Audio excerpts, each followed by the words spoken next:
አሁን ስትበሉ አበላል ላኩሱ ራሱ በመጽሐፍ ቅዱስ ተደግሯል። መጀመሪያ ከሰው አስቀድመ እጅህን አትስደድ።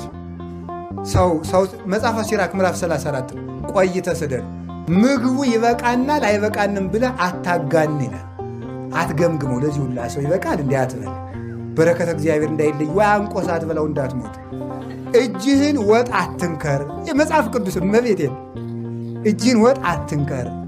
ስትበላ ምላስህን አታጩህ። ድስት ሰው ፊት አትጥረግ።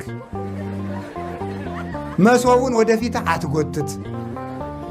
ወላዲተ አምላክን መጽሐፍ ቅዱስ ላይ ያለ ነገር ነው። እየቀለድኩ እንዳይመስላችሁ እያንዳንዷ ነገር ነው። አብዝተህ አትብላ፣ ይሰጥማል። ሆድ መርከብ ነው ብሏል ዮሐንስ አፈወርቅ። ሆድ ምንድን ነው? ያለ መጠን ሲጭኑት ምን ያደርጋል? ይሰጥማል እያልኳቸው እሱ እኮ ነው። አሁን እኮ ሰጥመናል እኮ አለን። እንቅልፍ አስጥሞን ዝንን ማደር በቃ። ጸሎቱ ሰጠመ፣ ስግደቱ ሰጠመ፣ ጥናቱ ሰጠመ፣ እቅዱ ሰጠመ፣ ንግዱ ሰጠመ፣ ሀገርም ሰጠመ። በሆዳሞች ምክንያት ማለት አህያ ይመስል እየሞቱ ሁሉ መብላት። ከእንስሳት መካከል እየሞተች የምትበላ አህያ ናት።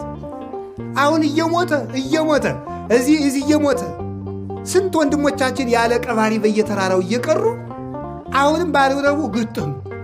ኧረ ተው ሆዳችሁን አታባክኑት። ሆድ እውነቴን ሆድ ባከነ ማለት ይሄ ነው። ሆዳችን እንድንገዛ አምላከ ቅዱሳን ይርዳል። ምን አላችሁኝ? አሜን በሉ እንጂ ሆዳችን ለመግዛት ያውቃል።